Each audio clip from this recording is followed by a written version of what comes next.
What's up, Jake? And man, 6 days, 3 commitments, 2 of them from the state of Texas. Georgia has added Joseph, Jonah-Ajonye. Got to take my time there. It gets a little tongue tying. What do you think about this one, dude? A big one, man. Hard to underrate it. And I think part of the reason for that is, not only is the kid a top 50 player in the industry ranking, but he's really new to the game of football. That's what really gets me about this guy. I mean, perfect size, the right build, everything you want in terms of, being able to get after the quarterback, affect from the trenches. But to me, it's the ceiling on this guy is about as high as anybody in the class. When you're talking about, I think it was you that found out that he was 16 years old right now.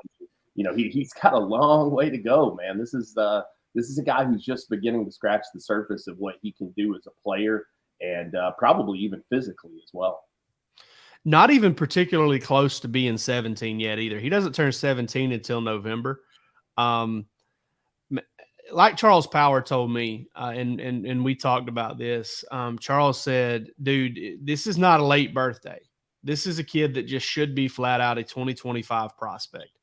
And, sometimes you can see that. Like sometimes that'll happen with a kid and you're like, man, I can see it, like he's still coming into his own. He's still growing. No, man, no. This cat right here is, if he gets any bigger and stronger, it's on. I mean, this kid's going to be able to give out low or high or medium interest loans for the rest of his life because he's going to make so much money playing this game of football because he's just got so much meat left on the bone in terms of his development. This coming football, I mean, we've got a story over at DawgsHQ right now, post commitment where he's talking about this coming year of football will be his 4th year playing. Yeah, it's his 4th, and he's elite already. I think. And I was speaking to somebody about this, close to the situation over at Georgia here recently, and they said this kid is a take 100 out of 100 straight recruiting classes. This is a guy that you take in every single class, even if you're stagnant at defensive end, /5 technique or whatever, you take him because he's just they don't grow on trees like this, and I think that's a really big thing with him. And you look at him right there. Charles and I were talking about the fact that he's probably playing at 255 right there. He weighed in at 275 at Georgia. This cat's still growing. He's still getting bigger and stronger. And that spells good things for Georgia. That spells good things for him down the line. Yeah. I mean, we're talking 275, and I guarantee you it's not from eating mayonnaise sandwiches over the last couple months, man. I mean, this is a guy who, I think it's easy for him to add weight with that frame. I think it's easy for him to put on muscle. I mean, he's a guy too. What really strikes me about him is everything I've read with him that you've done, that Sam Spiegelman's done, is how mature he sounds as well. Yeah. The way that he comes across, not only as a player, but as a person, is really interesting. For a guy to be this young, to be this well-spoken, this well thought out, just seems to really have a great head on his shoulders. And, a lot of credit to the people around him, man. It seems like they've done a great job of, not only developing an incredible player, but keeping the guy humble. And I think that there's also just a natural part of that for him too, when it comes to the humility. But 6'4", 275 pounds, a straight dog, man, and plays. Listen, I think that's the other part of this, right? Plays really good competition. This is not some bum league he's playing in. I mean, Oak Ridge is one of the better teams in Texas, and has a 5-star teammate in Justin Williams there. So, they're getting a lot of eyes on him. A lot of people have seen this kid as a result of that. And, the evaluations are pretty clear. You go across the board and look at this. Number 38 player for On3, 21 by ESPN, 65, 247 Sports. Rivals has him at 80, a consensus industry ranking of 44 overall. It's pretty hard to knock it. I think that you've seen some disparity on some of these guys in this 2023 class. This is not a guy where there's a wide gap about how people feel about him. Everybody believes he's the number 80 player or better in this class. I think that's a big sign for Georgia. And not at all far-fetched to think he might move up, playing at a bigger weight if he's more dominant, if he's a better player. there's a very good chance he could climb, 10 spots and maybe end up in that 5-star range before this is all over with. We had quotes from him immediately. So you all know, if you've read the story over at DawgsHQ, that we talked to him beforehand. Got him on the phone, and I am continually impressed when I talk to this kid on the phone.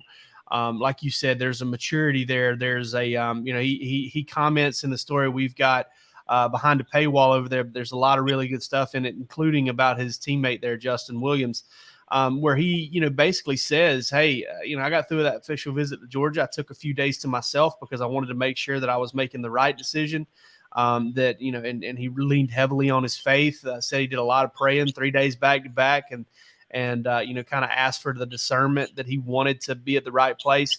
And his mom and sister and the time they had at Georgia were huge factors for him in this decision. So, like you said, a lot of maturity there. One thing I do want to go to here, though, when talking about, kind of where Georgia is in this class, because, we've talked about it. 3 commitments in the past 6 days. All of it, listen, it's too hot to be digging trenches in July, but Georgia's doing it anyway. All of it has been on the line of scrimmage. And this is leg 2 of what could be a 4-day race, for Georgia. And again, we're staying in the line of scrimmage for all of it. It's pretty amazing. Yeah. And, I think what also stands out, you talk about trenches, the versatility that this kid can bring to the trench, I think, is what's so impressive about him. You mentioned 5 technique early on. This is a guy who can bump inside if he needs to, if he's playing at that kind of weight. I mean, that kind of positional versatility is something Georgia really values. And I think it's interesting, too. We're talking about a guy here who's raw, right, in terms of ability. But that's the same case with Nnamdi Agboko in this class, a fellow Nigerian, I should mention, like Joseph Jonah-Ajonye. They're taking these guys that have really tremendous ceilings in this class. I think that there's a lot for them to love.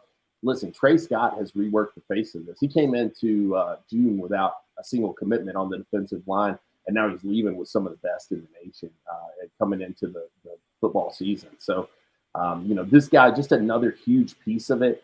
And credit really to this whole staff for going into Texas and pulling out 2 tremendous players already in Michael Looney and then now Joseph Jonah-Ajonye. It's not easy to pull guys out of there.